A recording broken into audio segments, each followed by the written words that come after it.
Hi, Greg. Hey, Kim. I do not Hi, have it's a Charity. Hi, Charity. Hi. I'm on my phone because I'm driving. Don't turn on your video. Nope, I'm not. So I just called in the number so I can just listen in, be here for you. And you can do the first check-in when we start the meeting if there's anything you want to share. Yeah. Okay. Well, I'm sure you do. Oh, I only have a couple of things. So, or actually only one. So it's good stuff. Okay. Greg, thank you for taking notes. I will be leaving a little early. So Terry, are you going to facilitate? Who? Yeah, me or are you facilitating, Kim?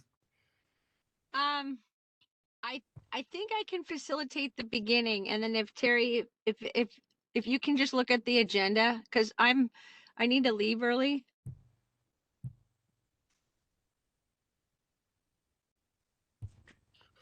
Is there anything, this is Charity asking, is there anything we need to vote on tonight that we need all of us to vote on? I don't think so, because the tree code thing we had, yeah, I'll mention it during the meeting, but we could probably just start the meeting. Let's do that. I've got the agenda on my phone, so let's just start. 6 o'clock, looks like we have quorum. Where did the thing go? There it is. Okay. And Kim, I got the link to Natalie, but I didn't ever hear back from her. So I'm crossing my fingers that she actually got the link. Great. So as soon as she's here, then we'll just start when we get to that point. So let's go ahead and call the meeting. Oh, it's not 6 yet, is it? Yeah, yes. Yeah, it's 6:01. 6:01. Yeah. Oh, the screenshot I just took of the agenda says 5:58. That's funny. Okay, let's call the meeting to order at 6:01 p.m. And I apologize. I meant to send the last two meetings minutes out, and I sent them to Dylan. Did they come through in the email? I got for the meeting. August. I got August. Okay, well, June should be in there with Debbie's revisions. Okay, I didn't see those. Oh, there, Natalie's here. Great. You see them? So did everybody get a chance to see the minutes? No, I did not.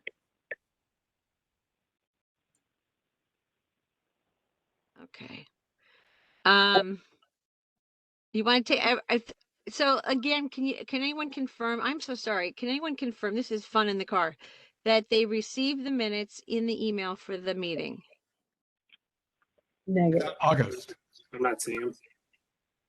Okay, can we engineer this and go to the website? Maybe they're posted with the meeting agenda under the.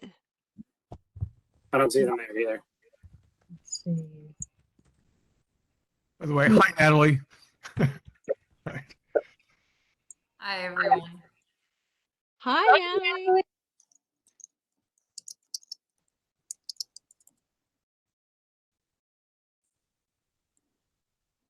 You know what we can do with the minutes is we can take this meeting and the last two and approve them at the next meeting. Okay. I'll be okay. That Had a makes changing. sense. Yeah. Okay. Is there anybody on the call for public comment?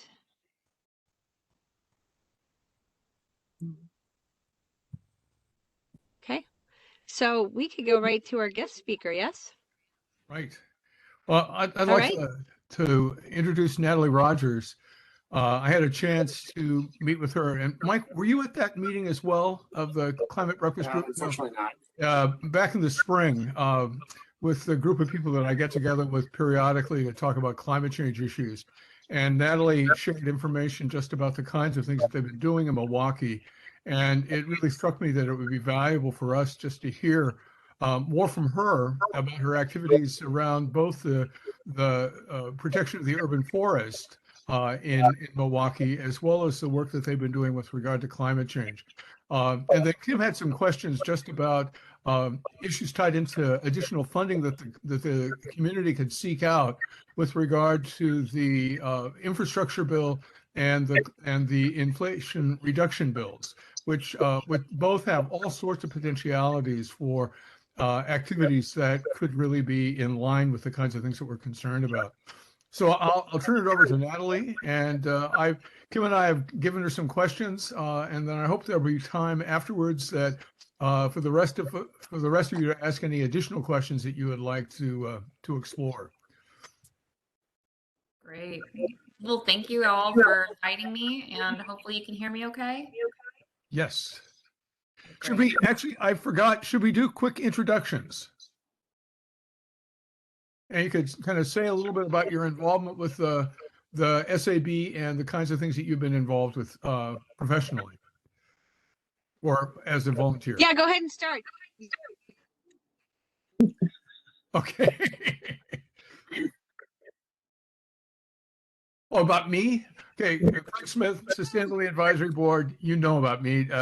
Lewis and Clark professor, concerned about environmental education and place-based education. So, Kim. Did you want the whole board to introduce themselves or Natalie? Yeah, yeah, just very quickly, yeah. Okay, Kim Bria, Sustainability Chair, next.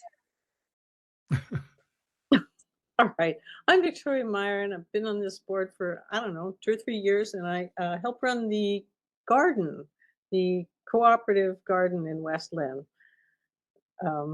So that's sustainable. Mhm. Terry, you're muted. Did you say Terry or Charity? I Yeah, think you're thinking sorry. Charity. I always mute myself. Nobody wants to hear what I have to say anyway. I'm Terry Shoemaker. I've been on the board for about 6 years. Charity? Hi there, I'm Charity Hudnut, and I been on the committee for less than a year, I guess now. I'm one of the founders of the Trillium Creek Primary School Garden and Green Team program, and also the founder of the Green Team program at Rosemont Middle School that just started, and also involved with the Eco School Network that is part of Clackamas, Portland County, and Multnomah. Mike? Hi, I'm Mike Carlson. I think I've been on the board exactly a year now. I think it was last September that I started up here, but professionally I work as an engineer and I'm pursuing a master's in sustainability and renewable energy. And Natalie, maybe you could give us a brief summary of the kinds of things that you've been involved with in Milwaukee. Fantastic. Well, first off, you have a fantastic board here assembled with really amazing folks who sounds like you hit every element of environmental and climate programs possible. So it's great to see you all in one virtual room. But so my name's Natalie. I work for the city of Milwaukee. I'm the climate and natural resources manager. So my background actually, when I first was getting into local government, I actually focused mostly on wildlife biology. I then went and pivoted after doing some work for water bureaus, working a little bit with some other local agencies to do more urban green space connectivity work for my grad degree over at Portland State. And then I ended up teaching sustainability, which led me to work at the city of Milwaukee right after they adopted their climate action plan. And so I saw that, one of the questions asked was kind of a little bit of touching on the initiation of that climate action plan, kind of what motivated council. But I should first say from there, I worked as their climate and sustainability coordinator for a couple years. And then I eventually took over, just through osmosis of small city government, more hats, and ended up kind of doing our urban forest outreach and some programming around community education. And then I ended up taking over management of our natural resources team, where we cover both urban forestry, but then also some of our environmental permitting and compliance and related to our water quality around stormwater streams. And that kind of works. So I still wear many, many hats at the city. My programming hits quite a few elements, but as you all know, it's kind of all woven together under an umbrella of climate action, so to speak. So it's a really great position to be in, to kind of be able to have fingers in multiple programs and policy opportunities. But maybe I'll just start a little bit on a background of kind of climate at Milwaukee, which can kind of give you an idea of how a program was started and then where we are now with trying to kind of continue it. Because we still face challenges when it comes to cementing kind of a program at a local government level. So, you know, when Milwaukee was doing its community visioning process, so that was in 2017, I believe, there was an effort to kind of figure out how we wanted to define the community goals.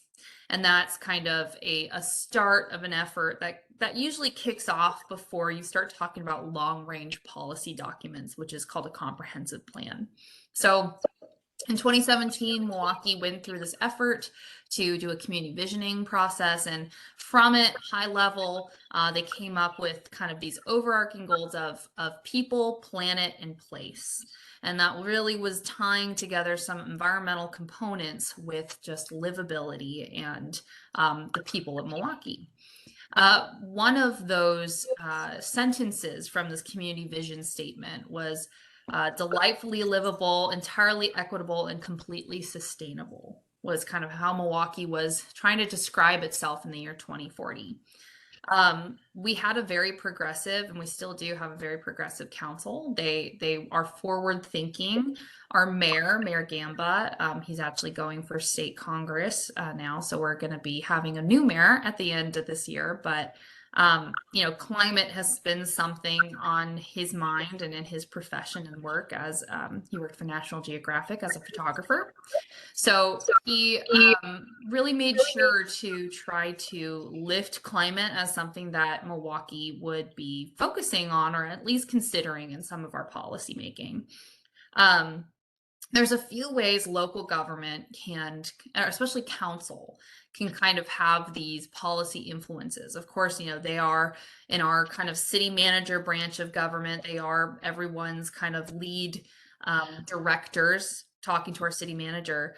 But one kind of cool privilege they have being council is that they get to set council goals. And in Milwaukee, the way these council goals work is they essentially get to decide to direct funding and staff time and resources to a goal.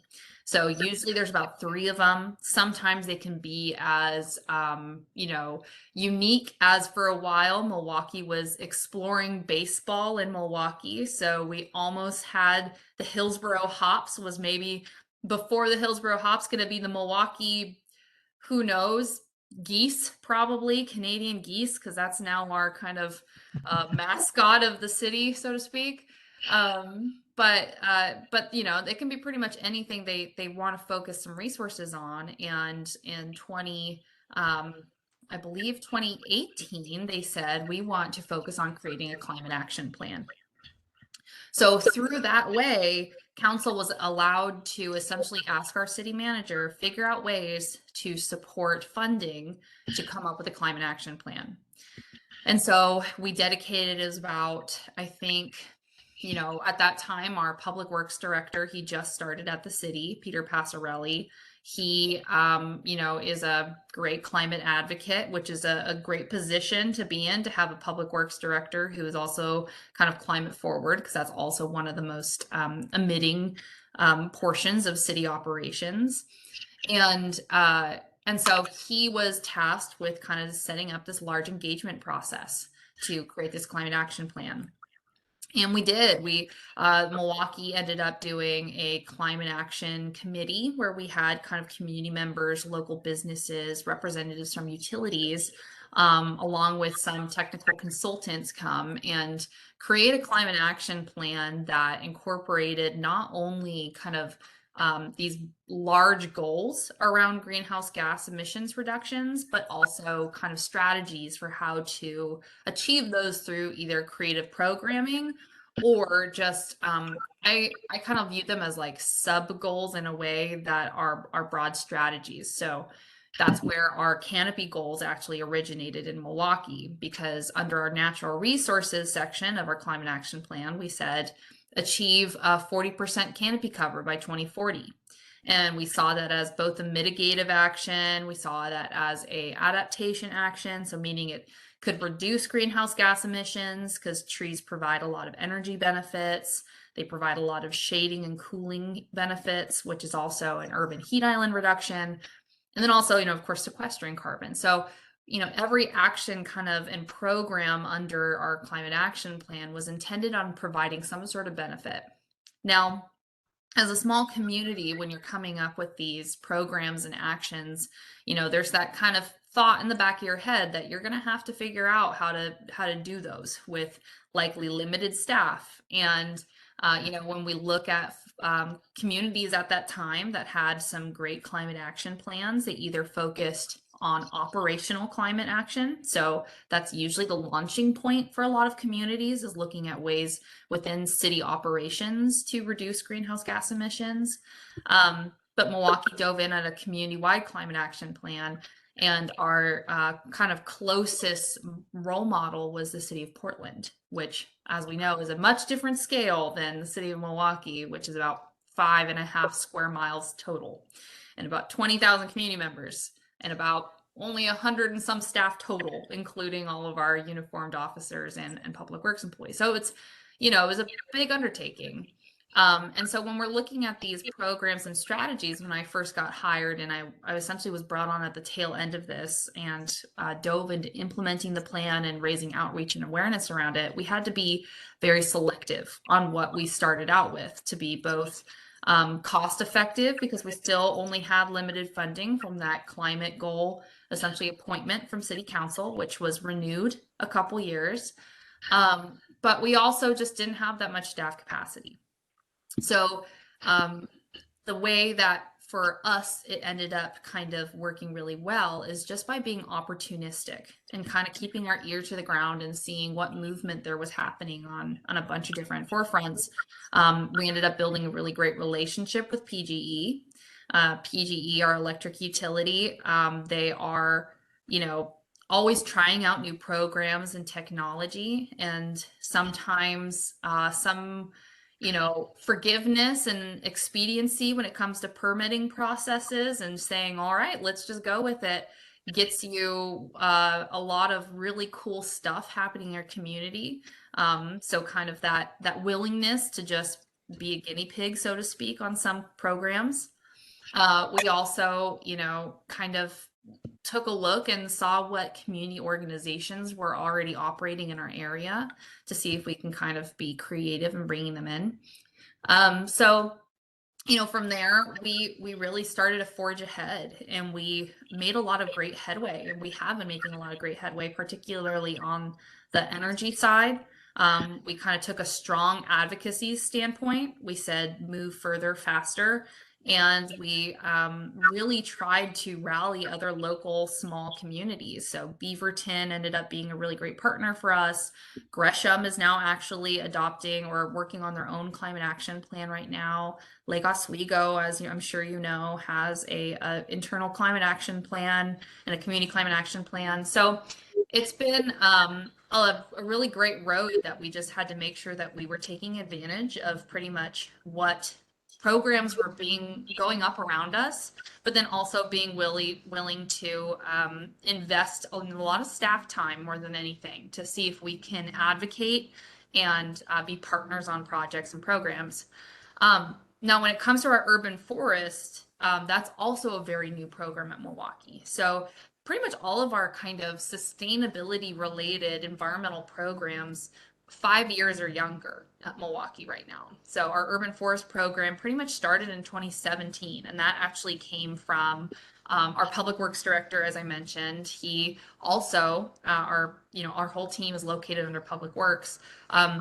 He recognized that he had staff members who had aspirations to go become an arborist, who had their own passion for tree canopy and tree care. And so our, at that time, landscaping technician for the city went out, got his arborist certification, and became Milwaukee's urban forester. And we were able to kind of merge urban forestry with our stormwater utility work that we already have to do, that's required by permits. So it was kind of just creative thinking to see how can we frame this through a climate lens for existing positions and existing work that's already occurring at the city. From there, we really kind of tried heavily to highlight how trees were this multifaceted benefit for the community that provided not only this climate benefit for very cheap, but then also met a lot of requirements from the state for reducing pollutant loads, for cooling streams, for providing erosion control mechanisms. So we built up this urban forestry program. Just in the last year, we essentially developed and got our first private residential tree code adopted, which was a big deal because before, Milwaukee's public tree code was called, in code, the tree cutting code. And so we had to do a lot of work to kind of shift that mentality. And we're still working on it. But like I said, these opportunities pop up, and we just recently had another opportunity pop up in this thing called the Climate Friendly Equitable Communities work happening. Have folks heard of that going on in the area? So that is essentially back a few years ago, Governor Brown, she signed an Executive Order 2004, which essentially said each state department needs to take a look and see how they can help achieve the state's climate goals. And some departments, they've been working on it, chipping it away. DLCD, which is essentially the land use department for the state of Oregon, they're the ones who kind of influence things like housing code or zoning code. They have their own subcommittee, and they essentially were creating new requirements, and they had this work group called the Climate Friendly Equitable Communities Group. And they've been coming out with some code, or at least some required changes communities have to make. That's things like parking reductions, right? Mandated parking reductions is a big one. It's also things like EV charging mandates, which just came out, saying essentially that you need to, as a planner, right, as planning team, you need to make sure your city's code says that you need to have EV ready charging spaces if you're building over a certain amount of spots. Well, one thing they just kind of came out with was a form of commercial tree code, saying if you're developing a parking lot, one thing you need to look at, or you can look at, is tree canopy to meet these requirements. So it's kind of giving all these cities a little kick in the pants in order to require them to take a look at their code and make these changes. And whether or not they're under a sustainability program or a climate program, they're changes that have to be made. So those are the kind of little opportunities that we really took advantage of in order to justify the work we're doing. And then most recently, we are exploring right now a new climate fund in Milwaukee. It's kind of a fund that's going to be relatively small, but at least it kind of institutionalizes the climate work that we're doing. And that includes, just both staff salaries. So it would be taking my position out of a general fund, which is a little bit more of a dog eat dog world in the government funding world. And it's more of a stable, dedicated fund. It can also, fund some climate programming and urban forest programming, depending on the size. So that's one of the things we're looking at recently. And I'm really excited about it because that will be kind of the final stage in cementing Milwaukee's climate program. But, if you think about the timeline of it, it was only in 2018 that I got hired in Milwaukee for the first kind of climate position. So, and Milwaukee didn't have a sustainability group helping usher that along. So it's very cool to see the work that you all are doing, and it's very tangible to have kind of a climate position start, even though it can seem like climbing mountains. But in the meantime, there's definitely some things that you can do just to even nudge the city along. You know, resolutions and things that council can essentially say and sign seem like just papers in the wind, but they really do provide staff that backbone to make decisions and to justify further program expansion and kind of resource expenditure, right? So I can't do anything at the city that is in complete conflict to a council direction signed by resolution, or I shouldn't be, or else I'll kind of get in trouble with my boss. So it's a really big a big step you can take that requires very little investment of time. And if anything, it really propels the discussion forward. So I always recommend communities when they are trying to figure out where to stop, trying to figure out where to formalize the work that they're doing. Start it by proposing potentially a resolution or a declaration or some sort of conversation, at least with council. Get in front of them, just pose it without a promise of a program or funding, and just have that conversation and see what you can get down in writing. Because then, if anything, it's just a supportive document that lets you get one step further. So maybe I'll take a break here and see if anyone has any questions on kind of like how Milwaukee's program started, or if you have any questions in particular about my position or the structure of kind of how I sit in our organization. And then if there aren't, I can always talk more about our urban forest program, which I know is the other quite a question I saw.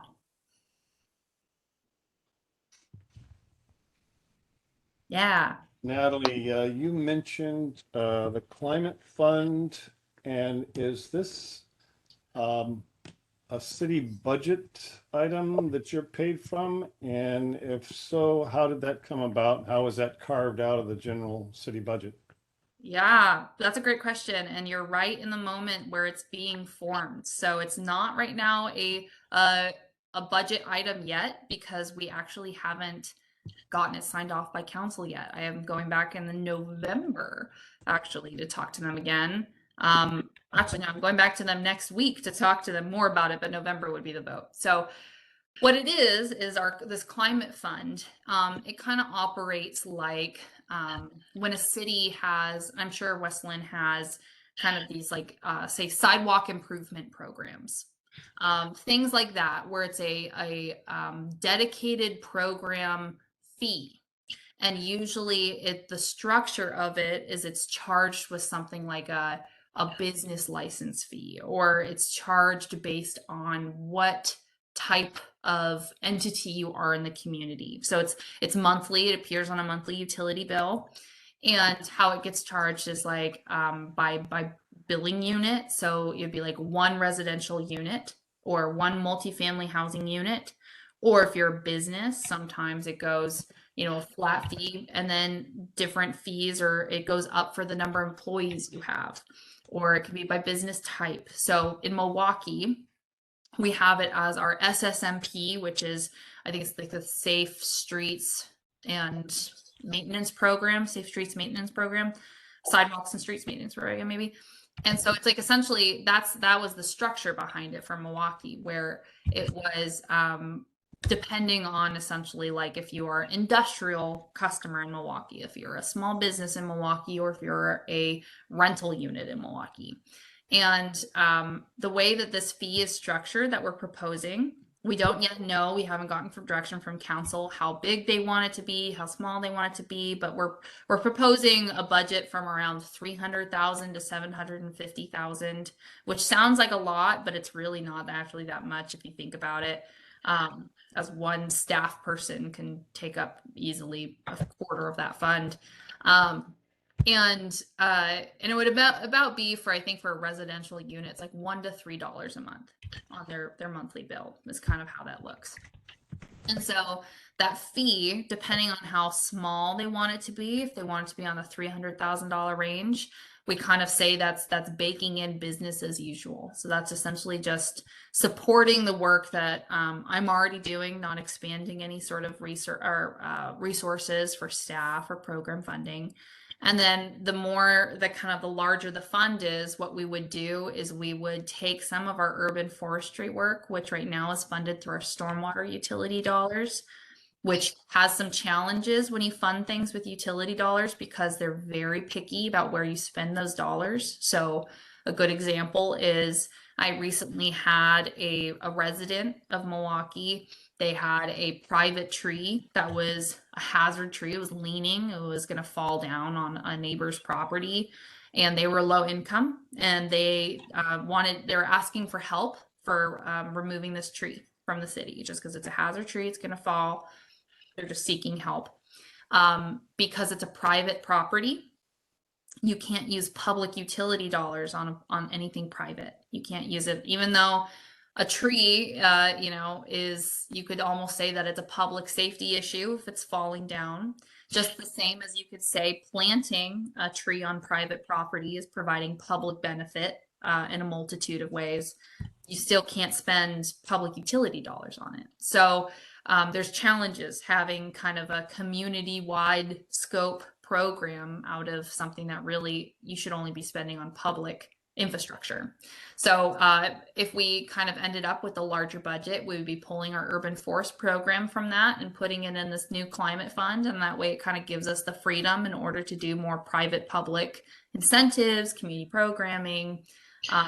So it's a good opportunity. So we haven't adopted it just yet. We're hoping to adopt it by the end of the year. If we do, that's definitely a model that I talk to different local governments, and I actually have a small cohort of mini staff in our area that work for, cities of Salem, Wilsonville, Westland probably will be included, and I'll just send out that information to them so they are aware of that funding infrastructure, kind of how we set it up. But it's a good thing to think about. I kind of always caution folks right off the bat. I mean, it's a great idea when you're developing a climate action plan to be thinking about funding. It's really important because a lot of the programs offered by climate action plans, there are a lot of carrots, right? Like there's not too many mandates we can do, and there's a variety of reasons I can go on forever around why we can't just require people, be more efficient.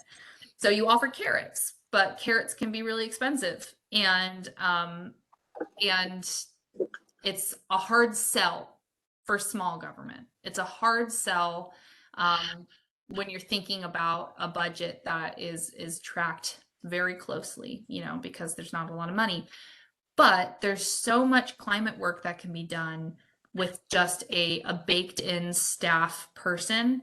And my budget before was $50,000 a year.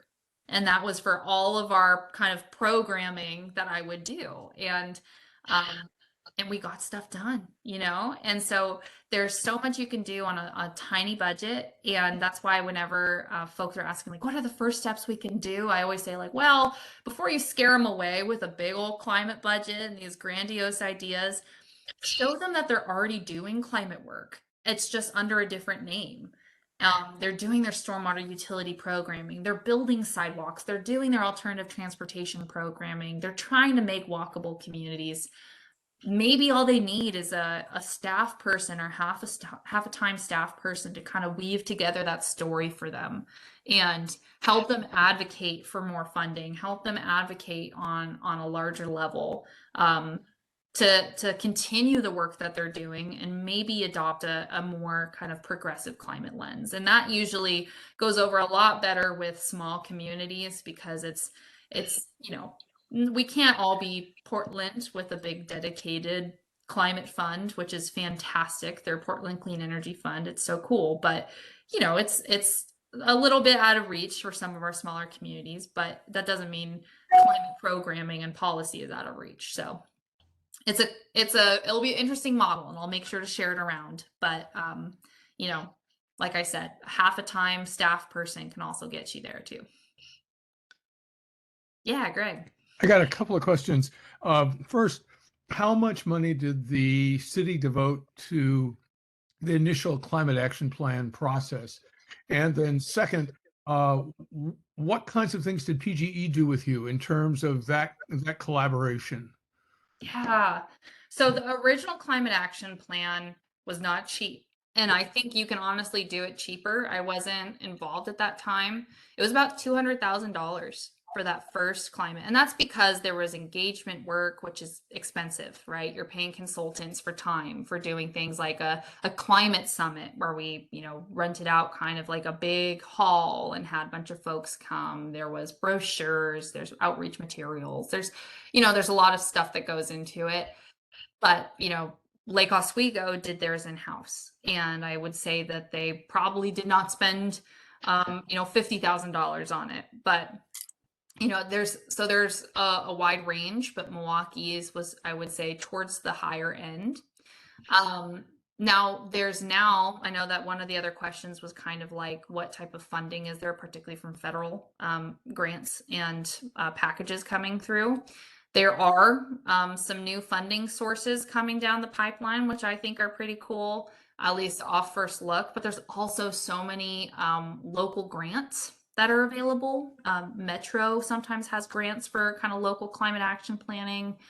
There's a lot of professional kind of like networking groups. So United Sustainability's Directors Network, USDN, is one that local agencies or government staff can be involved in. And they always have some great, very low barrier, grant opportunities for climate programming.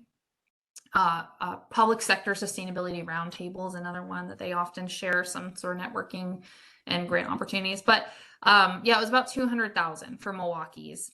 And then, and what was the second part of your question? It was just about PGE and the kinds of projects that they helped you with. Yeah.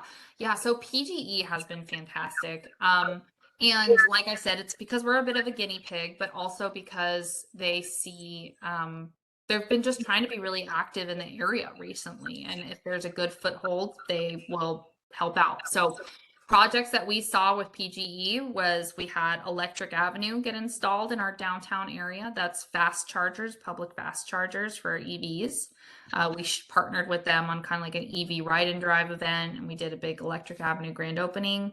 On the EV front, we just recently had PGE install on-pole chargers. That's charging infrastructure on telephone poles in the right of way. So, which sounds like, well, yeah, duh, but it's actually like kind of complicated because turns out cities can be pretty protective over their right-of-way spaces. They don't necessarily want, a bunch of utilities coming and installing a bunch of infrastructure in there. So if you're an open city who's happy to work with them, they usually look for opportunities like that. So we just got that.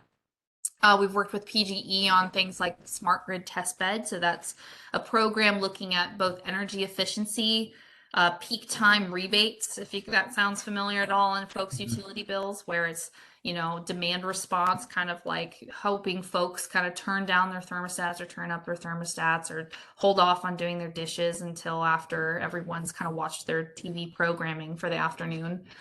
And then we also have done some resiliency work with them. So they work with a lot of Milwaukee community groups, small businesses on some programming.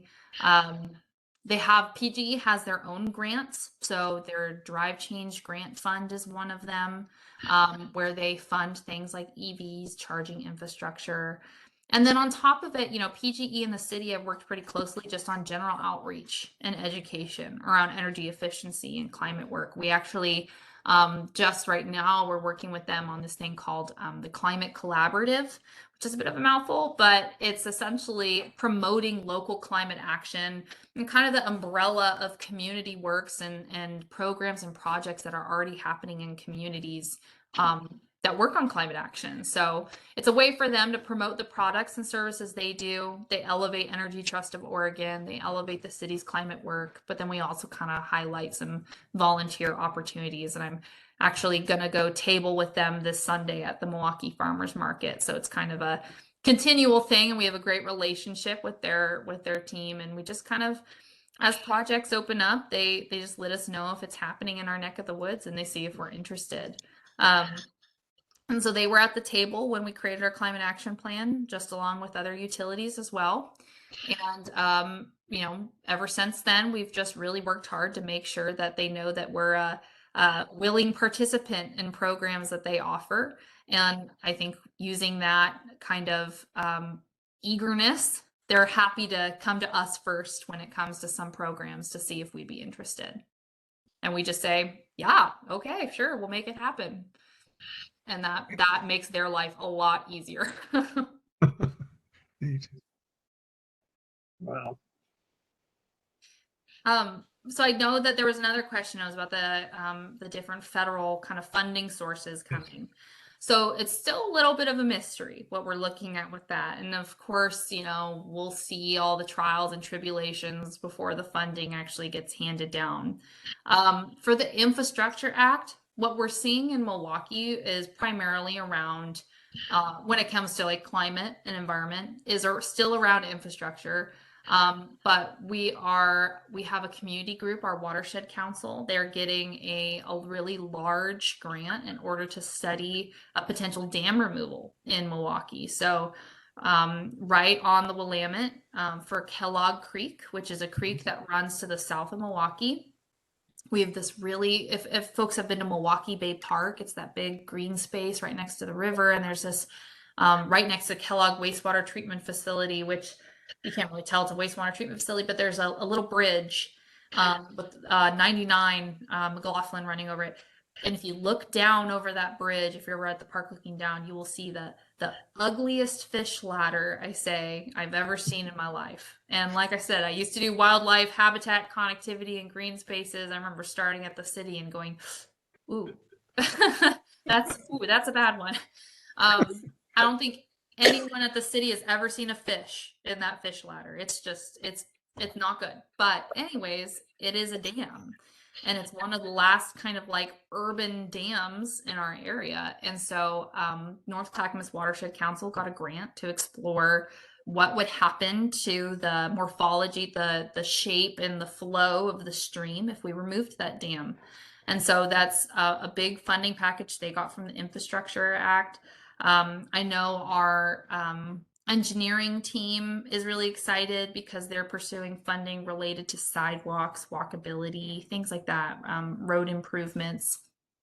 Now, you know, it's hard because you have to kind of walk that line of what promotes alternative transportation and what creates construction emissions. And so some of these funding sources are fantastic for our climate work. Some of it we have to kind of make a note in our ledger, knowing that there's going to be some emission sources happening. But it does create a walkable, livable community. And where we can sneak in every time I hear road project, I try not to think asphalt. And instead, I think opportunities for street trees. Opportunities to now expand right-of-way spaces, make walkable or bikeable paths, and plant trees or install green infrastructure. Because that also, depending on your community, which knowing that you guys have the same stormwater permitting that we do means that you're probably having to install rain gardens and do all these things that can make it worth it. Even if there are some short-term emissions, the long-term kind of green infrastructure can be a benefit. So we're getting some funding that way. That's a really good opportunity. For the Inflation Act that's coming, there is language in there which is broad. It's not well defined what type of projects and programs are going to be coming from it. But from what I can read, it looks like there's about $3 billion in funding in the Inflation Act that will be handed down to state and local governments for kind of general climate work. The language that they have talks about, you know, air quality.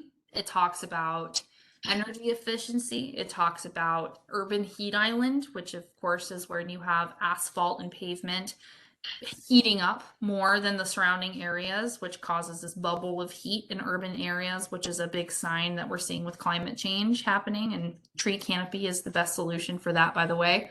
But and then they say kind of climate mitigation efforts. So that could be an opportunity for something like a climate plan to be developed.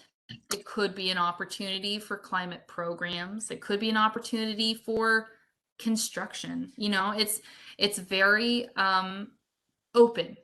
And since we haven't seen any funds or any requirements that come with those funds from the state around reporting and spending, we don't 100% know what we'll be able to use those dollars for, and we don't know if it's gonna be on a project basis. We don't know if we're gonna have to apply, or sometimes they just give you a pot of money. But I'm hopeful that it's going to be remaining pretty general and up to the community to define how it meets their climate goals. Because if that's so, then you're not going to be shackled if you don't have a climate action plan that you can only use it for certain things. You're not going to be able to access the funding as long as you can justify that those improvements and projects you're getting out of it have a climate benefit. So it's not going to be like a race. You don't have to hurriedly, adopt these climate goals. If anything, I'm hopeful that actually it will support some communities like West Lynn to develop their own climate action plans and staff resources, at least even temporarily for a limited duration position to kind of get it off the ground. And that's kind of the news I have on the federal one. And, state programming and state efforts, those are a little bit harder. They usually don't just give you direct funds. Sometimes they're more like grant projects that you can apply to, pretty specific to each department. But like with the DLCD, the Climate Friendly Equitable Communities, there's other kind of departments that are still needing to implement their own climate work. And so once in a while, we see things trickling down in terms of like programs and projects that the state has, or at least is helping support with state resources. So we'll see. I, as like a staff member with kind of limited time to spend towards grant writing, I always kind of have to weigh, is it worth the time to write the grant and to report back? Sometimes like federal money and federal grants, for example, are like like one time we got, here's a good example. The ice storm, big ice storm that came through. I'm sure West Lynn, you guys are still feeling it with some of the trees that came down. Fema grants are a big one, right? So there's Fema grants now, and they're trying to be, at least under this administration, FEMA is broadening, right, on what's like a climate emergency, climate hazard. But definitely the ice storm, qualified for FEMA grants. So a lot of communities went out for FEMA grants. For Milwaukee, we ended up only having about, $15,000, I would say, in kind of public tree damage that would warrant grant funding. It probably would have taken me, a week and a half to do the paperwork for $15,000. And we have to think like, is that worth it? Or can we just eat those funds in our stormwater utility fund and then just move on with our lives? Now, when it's in the millions, which I know West Lynn kind of leaned more towards these higher numbers that were like, whew, that definitely worth it to seek some grant funding to recoup some of those costs. But sometimes federal grants come with a big ticket in staff resource time. But I have the feeling with these ones, it's not for the Inflation Act, it's not going to be a grant fund. I think it's a just dedicated funding that then kind of gets handed down for us to use at our own will, or at least for senators or state Congress folks to define what they want it to be used at. So, a good example of that is I think for the Infrastructure Act, senators were allowed to essentially say what they wanted to spend some dollars on, and one of our representatives was able to dedicate funding towards park development in Milwaukee. So that's something that came out of it. We're kind of developing 3 neighborhood parks in Milwaukee using some Infrastructure Act money, which is great. And there's some reporting that has to be done, but it was worth it for the staff time. Quick comment or question. Are you a member? West Lynn's a member of the Coalition. Is Milwaukee a member? Of the what coalition? Columbia Willamette Clean Cities Coalition. It's for fleets. You know, we have our fleets and facilities manager. He participates in things like strategic energy management. I wouldn't be surprised if he participated in the any sort of the Clean Cities Coalition for fleet structure. We're lucky in that they're also under the direction of our public works director. So electrification, stuff like that. I know he does participate in bulk purchasing for EVs, which I think I remember listening to a webinar that was, I think, part of the Clean Cities Coalition's work. Yeah. Well, when you mentioned the grant writing, I was just talking to a public works director at City of Newburgh, and because they're a gold member, Clean Cities Coalition is directly connected to the U.S. Department of Energy, and at the gold level, they'll write the grant for you. So they wrote a grant for him, and he got an electric street sweeper for the city. And I don't That's awesome. contract ours out, but still, you know what heavy the grants are. So it's wonderful to hear from you about those opportunities, because that's a big burden to put on staff, and that's the things we see. It's like, how do we move the needle? Because this group is engaged. It's important to the community. I know it's important to the council, and you've done an amazing job talking about how you creatively overcame those barriers with limited budget staff, which we share. Yes, yeah, it's funny how there hasn't been that many models of small communities showing how you can be tenacious and overcome the big B word for government, which is budget. Right. You know, Yeah. so it's that's why we always share it out, because the more communities, particularly small communities, that can band together into a coalition form that can help each other with kind of group think and say, hey, you do this one thing, we'll do this other thing, and we'll just kind of split in the middle and share life lessons, helps it so much better. And grant writing is one of them. If one small community is writing a grant, if you can throw on another community, we'll get you back in a couple of years with another grant. So that's great to hear that you guys are a part of that coalition. When Kim and I were talking over the weekend, we were thinking about the whole question of procurement policies and ways in which those could be enacted to really kind of, again, nudge the city in the direction of sustainability. Yeah, you know, procurement's a fun one because I think nothing makes our finance team shake in their boots more than sustainable purchasing policies.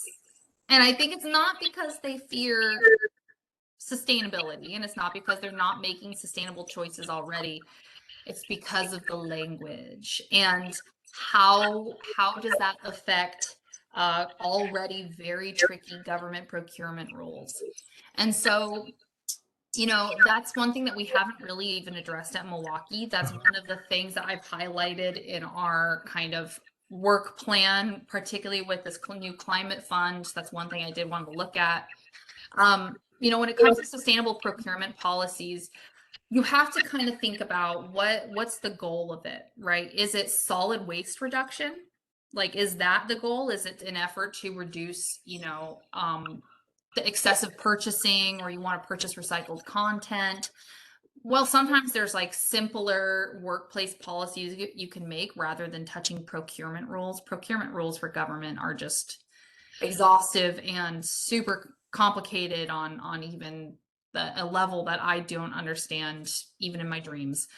And but sometimes really simple kind of overarching policies around, you know, recycled content of paper, or, you know, fleet purchases, talking to your fleet or facilities manager and saying like, okay, is there some transparency that we have to bring to our you know, our budget committee or an advisory board to at least justify why we're doing this purchase or another. Because on cities our scale, the procurement portion isn't one of the biggest emitters, right? I mean, like, depending on what you're purchasing, of course, when it comes to things like fleet vehicles or something where there's a big opportunity to not only kind of reduce emissions, but showcase technology. That's something where it's worthwhile to kind of think about it and seeing if maybe you could do a vehicle purchasing policy that's kind of unique. The other thing that's really big when it comes to purchasing that the city does is things like energy mix, right? What programs are you participating with through utilities?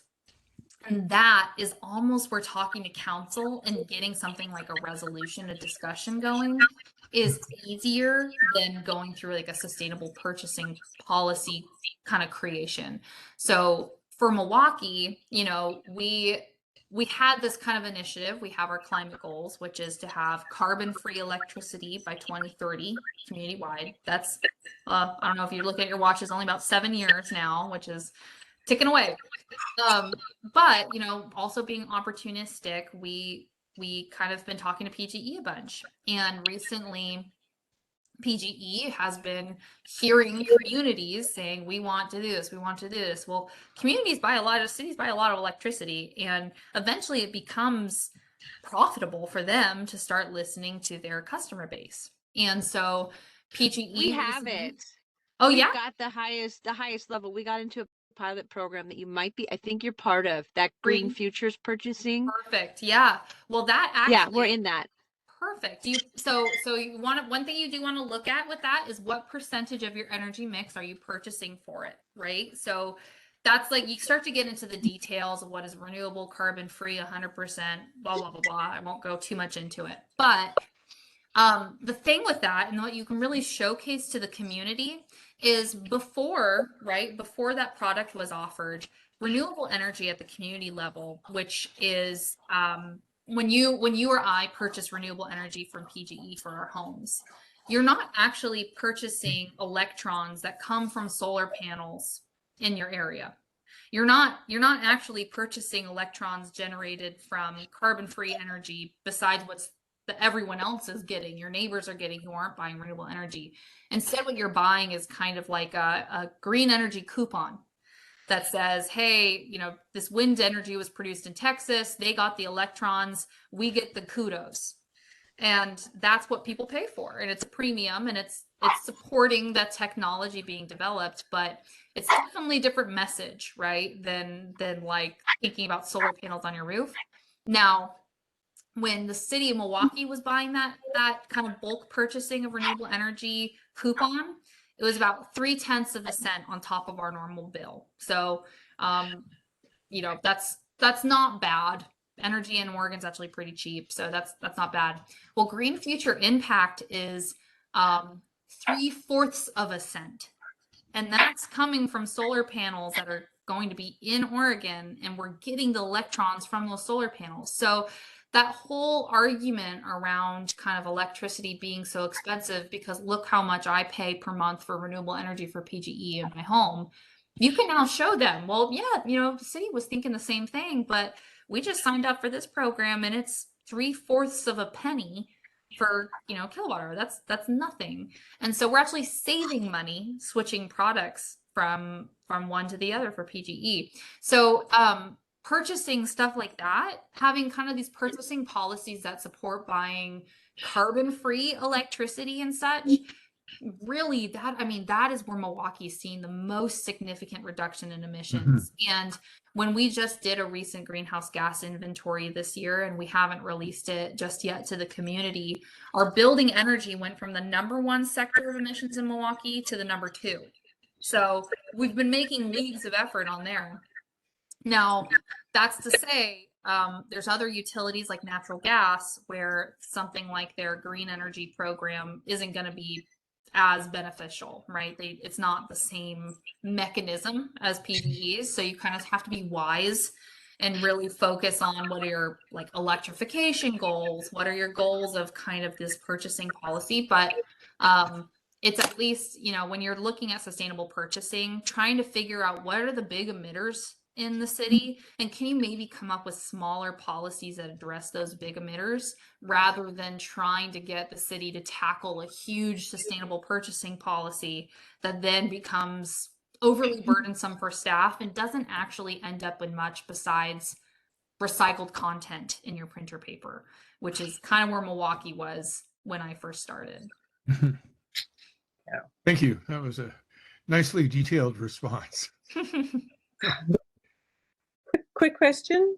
Mhm. You said you had, who did your greenhouse gas emissions analysis, their survey?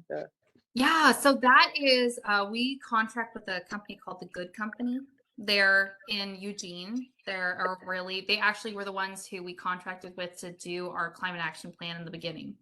And they're actually now amazingly everywhere, working with a lot of jurisdictions to develop greenhouse gas inventories and climate action plans. So they're a great company to work with, and they're very knowledgeable and technical on their language. So if you ever want to dive deep into concepts, we worked with them to even do a emissions reductions calculator for our energy mix to see if we were like meeting our goals. So they're a great company to work with.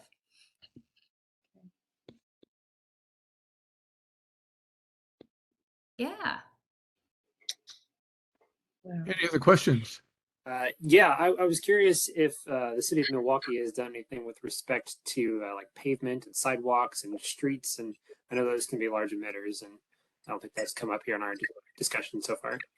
Yeah, that's a good question. There's a few things there. So, when we look at something like pavement and sidewalks, there's kind of different emission times and impacts that we see. So, of course, the first is when it's laid down fresh, right? So there's the embedded carbon emissions that come from concrete. City of Portland just released a recent report for their sidewalks. They ended up using a new type of concrete that has a lower emission source, at least input, you could think, at time of layment. Now, the other issues that come from concrete, of course, are urban heat island effects. So when you have really black asphalt concrete that, absorbs more energy, stays hotter.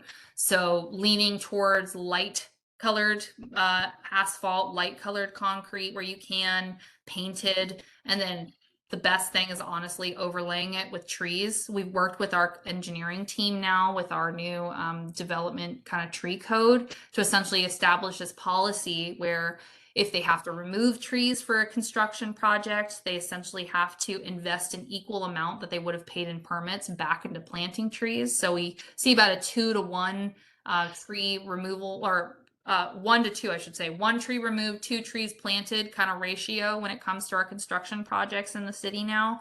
But tree canopy is really important for that. And then finally, a big part of monitoring things like any sort of concrete sidewalk installation is stormwater.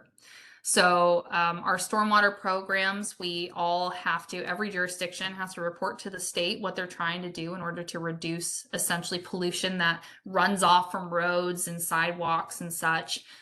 We call that non-point source pollution because you can't point to one source on where that pollution is coming from. Things like pervious pavement is a big one. Pervious pavers, using porous pavement that actually has water flowing down through the pavement into the soil underneath, is just at the start of its use, I would say, commonly around communities. A lot of pilot projects are happening. I think we just installed it in Milwaukee as a case study, and then we monitored it working with Gresham. And you can actually Google Gresham pervious pavement study, and you'll see Katie Holzer with Gresham has some great presentations. And it's that very key characteristic. Here's this glass of water before and it's brown and sludgy. Here's this glass of water after and it looks all clean. I still wouldn't drink it personally, but it at least looks way better and you feel better about it going into your local streams. So hitting that kind of like, low emission materials selection, ensuring the concrete and pavement is covered, and then when possible using pervious pavement to reduce that runoff, or at least installing green infrastructure, bioswales, retention and detention facilities where you can. That's kind of this sweet trio that we've hit with the common standards that come with our public works standards, which essentially is like the rule book for construction using public dollars. Engineers are very hesitant to go and try new things with public dollars. And I think we can all thank them for that for the most part. But then it also means that it does take time for us to get change into our public works standards and to kind of use some of this new novel technology. So recent, though, pushes from the state. So, that's another one of these kind of like climate influences we're seeing at the state level, and things like environmental permitting is starting to nudge us towards requiring kind of more, I'll say, climate friendly construction mechanisms when it comes to pavement and asphalt. So I'm hoping in the next few years, regardless of if you have a climate program or not, it's going to just be way simpler to be using this green infrastructure and this new technology to meet your permit requirements. Are these requirements things that you've codified in Milwaukee, or is this just like you've had the opportunity to do it, and because of the kind of the policy and guidance from your city council that you've elected to take those actions?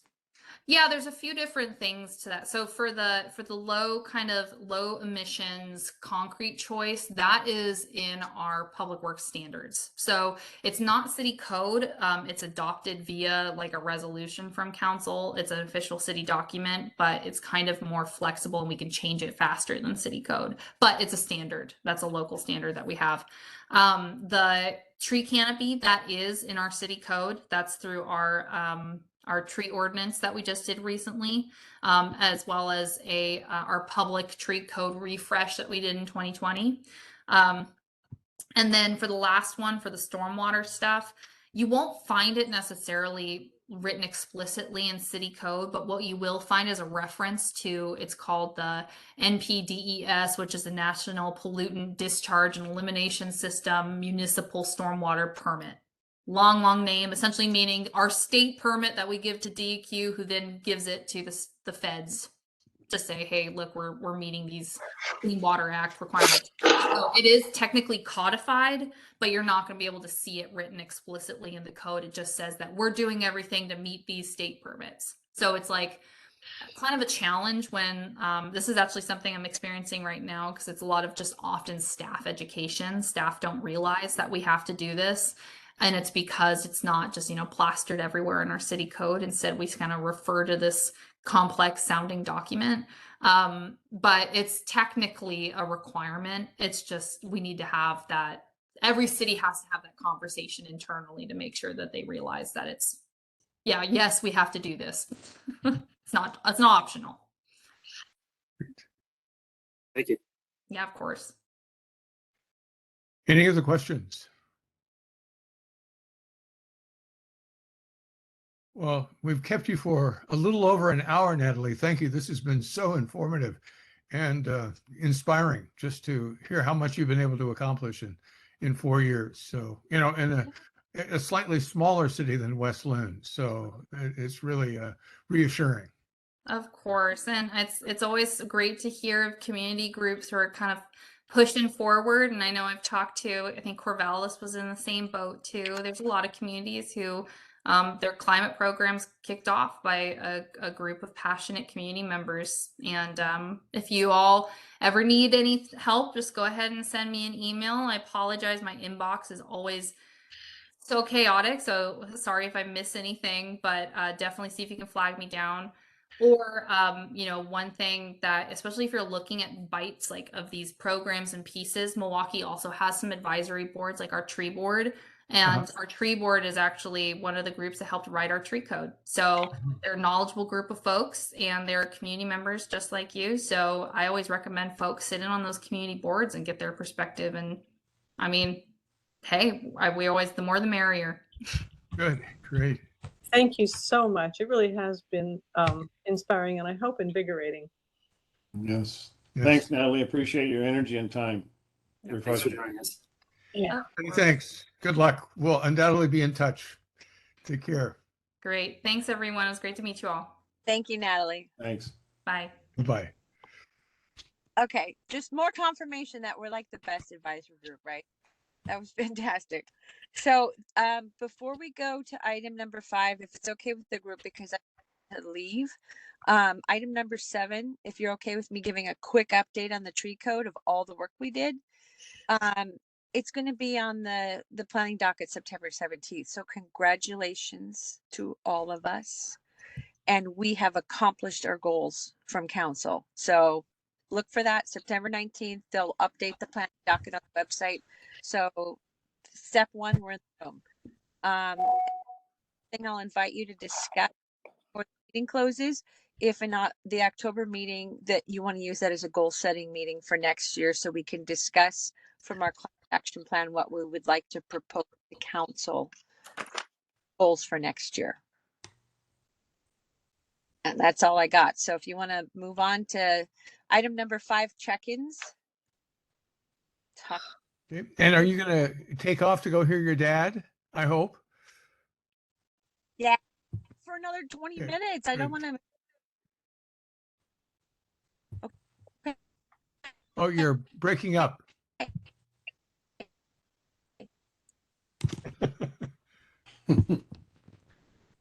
He has broken.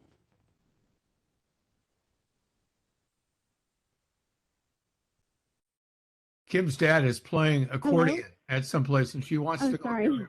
Oh, that's neat. Yeah. I'm sorry, guys. I'm at the football game for West Lynn for my kids. Oh, So it's a Jesuit and West Lynn. So it's a little loud. That's why I've been on mute. But I wanted to step out if you needed me to give any updates. thank you for being here. Oh, sure. I just wanted to, a couple updates I have are, one is we're trying to, well, we're going to set the first fall green team meeting for Rosemont, which is going to be, I'll let you know when that is if anyone's interested in being a support for the green team for the school. Thank you. Someone's still trying to talk. I think she doesn't realize you can't hear her. So, and then secondly, I am hosting Eco School Network board they had a very successful, we call it Parties with a Purpose this summer to help raise money for the Eco School. And anyone's invited to come. It's going to be on September 23rd in my backyard.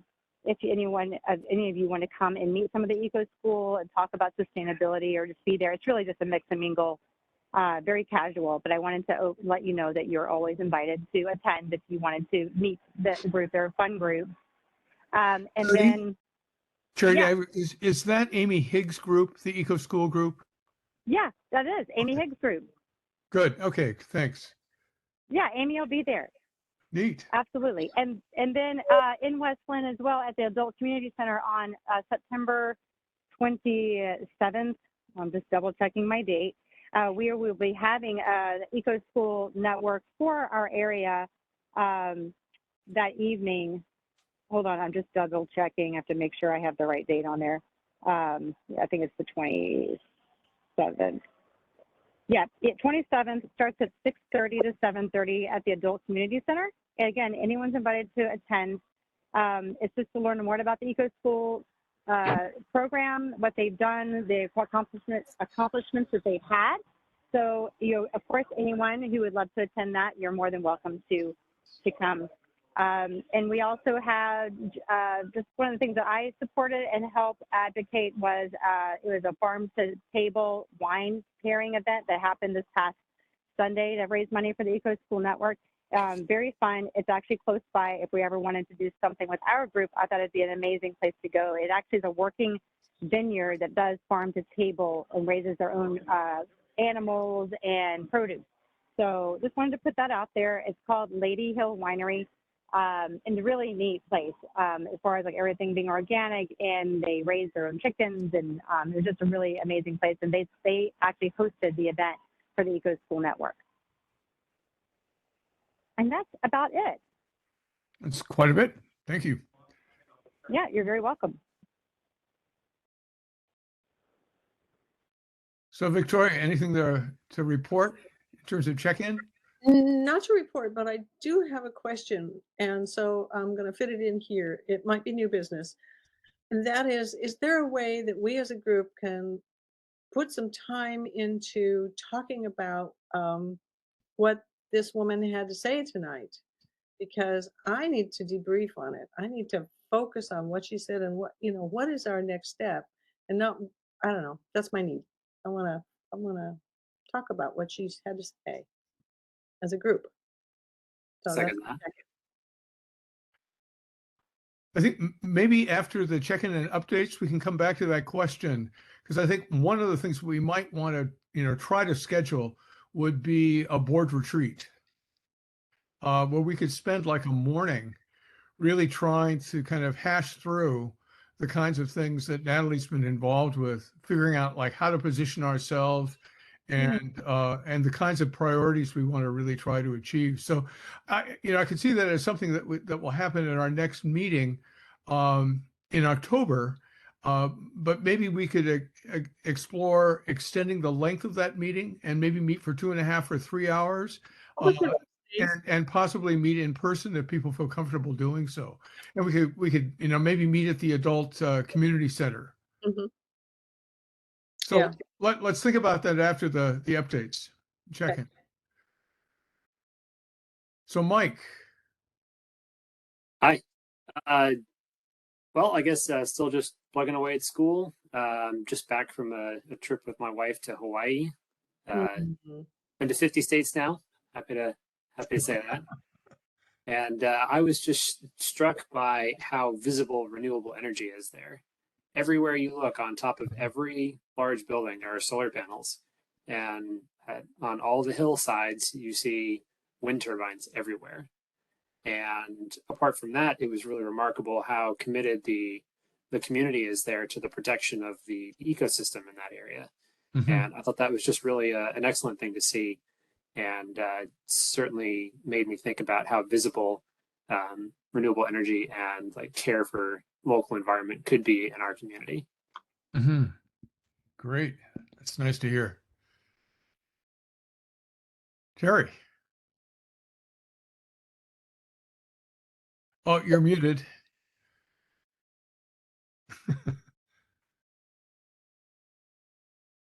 Yeah, always turn myself off. Nothing exciting to report other than a few weeks ago, I went on a week-long trip, paddle Oregon down the Willamette River. Oh, nice. It's the fourth time I've been. It's a pretty inspiring trip. The Willamette Riverkeeper organization is very active. Travis Williams is a Westland resident. He's the director of it. And they're trying to purchase another piece of property. It's 25 acres along the Willamette that's got some great aspects to it, including native mussels in the river there that are really instrumental in cleaning the rivers. So if you're so inclined, I want to donate a few bucks to help expand the Willamette River greenways. That would be a good cause to toss a few bucks to. They're very close to getting the money they need to buy the property, so pass the word along. Good, thank you. What section did you paddle? We started just north of Eugene and got out at Kaiser. At Kaiser, nice, nice. 5 days. That's that portion of the river has a nice current, a lot of riffles and back channels and stuff. So yeah, it's really pleasant. I encourage anybody gets a chance. It's catered food. It's a privileged event. You pay for it. They haul your camping gear and you just put your day needs in the kayak and you camp in farmers' fields or in a Corvallis City Park. So it's yeah. I'm happy you put that on Facebook. Just looked like so much. Yeah. I see a lot of wildlife. It's great fun. And the nice thing about the Riverkeepers is that they've developed these maps that are available that kind of will tell you like where you can camp. So I've done all that independently, and it's it's a wonderful trip. Like to go from Coburg to West Lynn. So it really it's just a way to see the state in a completely different way. Yeah, when you're down on the river, of course you don't see anything above like the roads and the farmland and everything. It's a different world when you're down on the river. Yeah. So yeah, their map books are very incredible, really well done maps. Yeah. So I went to a meeting this afternoon that the police department had called just to get public input about how they're performing and any suggestions about to move in different directions. I think I was invited because the chief had heard me talk about neighborhood resilience. And so I was at least able to provide a very brief plug about that at the end, but learned that, a couple more ministers that I might approach about, checking with their own congregations about people who might be interested in being neighborhood point people for that. And then I've also been sitting on the tax increment financing committee that's looking at the waterfront development. So we've had 2 meetings. Looks like we'll just have one more meeting to make recommendations to the city about the development of the area close to the river from basically Willamette Park to the falls, and then up to Candler and the downtown Willamette commercial area as well. And so that's been interesting. And I've just been trying to remind people of the fact that it's a floodplain and needs to be treated as a floodplain rather than as a site for a major development. But there's been some really fascinating ideas that have been brought up in terms of perhaps on the hillsides, making multifamily housing of, a few stories high that would have the opportunity to view the river, but not necessarily kind of interfere with the floodplain. And it's going to lead me to kind of, develop this vision of the whole area that's lower, close to the floodplain, being turned into a massive city park that would be available for recreational purposes for the people who live in those, potentially multifamily housing, like along Willamette Falls Drive. So that's been an interesting process to participate in. So should we talk a little bit about the October meeting and whether people would like to be able to kind of extend the period of time that would give us an opportunity to really process what Natalie has shared and then think through our priorities for the next year? Certainly open to it. Yeah, I think so. She said a lot. It would be nice to process some of that and see how some of that applies to us and what we can do. I'm glad you feel that way. I tried to take pretty extensive notes, but I was writing rather than typing. So I'll try to recreate those tomorrow and then send them to you because there was so much there. I'm hoping that when this, our meeting was set up, that there was a recording of it. So I'll check with Dylan tomorrow to see whether there is, and then it would make it easier to kind of recreate it because she gave us a year's worth of information just in terms of the kind of strategies for moving forward and trying to make these kinds of things happen. So I'll work on that in the next day or two, get a copy of that to you. And then I think we could use that as at least a foundation for some of the things that we talk about in October. So would it make sense for Kim and me to try to reserve the Adult Community Center between 6 and 8:30 or something? And try to bring pizzas, just to eat when we're up there. Yeah. Sounds good to me. Okay. Yeah. That's solid. Charity, how would that be for you? That would be fine. Do we have, what date is it again? Well, the date is the 3rd Thursday. Let me look it up. October 20. October 20th then. And so I will get in touch with the Adult Community Center. If that doesn't work, it might be possible to use the Sutter Room at the police station as well. That date is fine for me. So yeah, that'd be great. Okay, good. Greg? I know that Mike sent a message just about the challenge of finding somebody to do the October presentation. Anybody have any thoughts about where else we could look? Yeah, Mike. Yeah, Charity had replied to me, I think just, without CCing the board, but she said that there might be somebody through the Farm to Table organization that she could attempt to get in contact with. I'm not sure if Charity, if you've been able to at this point, but that's one other lead. Yeah, I reached out to the owner. It's actually the place I mentioned. It's a Lady Hill Winery and the Farm to Table. and they've been doing it for years. It's basically generations of this family. So and when it wasn't even like a thing. So I reached out to them, and as soon as I hear back, I will definitely let you know. So I thought it'd be a very cool talk to have them talk about what they've done.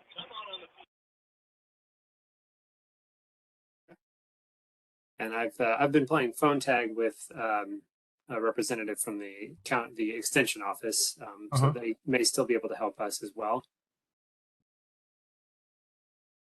Good. Well, and maybe it would be, if both folks are able to participate, it might be nice to have them both on the same evening. Yeah. And if we stick with tradition, as I recall, those education series were on the second Tuesday of the month, which would be October 11th. We want to stick to that? Tentatively, sure. Provided we can find somebody up for it. I'm sure we can be flexible if we want to, if someone's not available, and we could probably move it. After all, it's our series, right?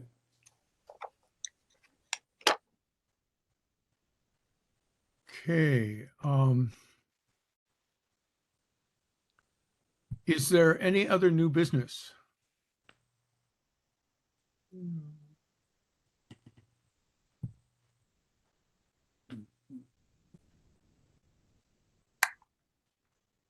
So with regard to action items, I think Mike is going to continue to try to get in touch with person from the county. Charity will talk to her acquaintance at Farm to Table.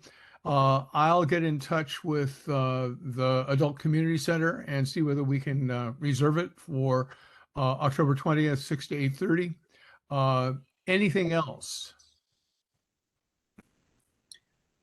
Yes. Why not reserve it till 9, just in case we run over a bit? Okay, sounds good.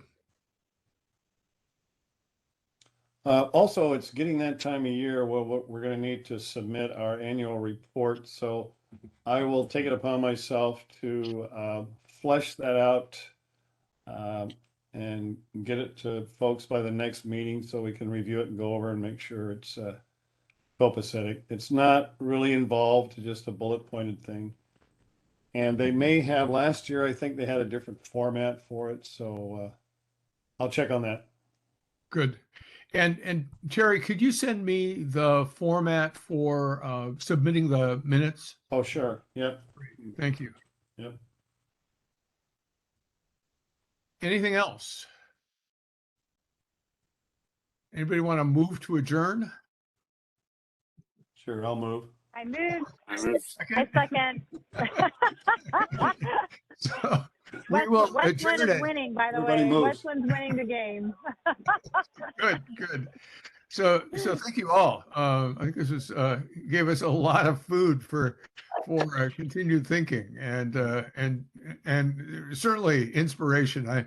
I know when I met Natalie before, I was just kind of blown away by her energy and intelligence and just political savvy. So Well, Brett, thanks for lassoing her and getting her in here. I appreciate the time. yeah. Yes, Good. good. Well, Thanks.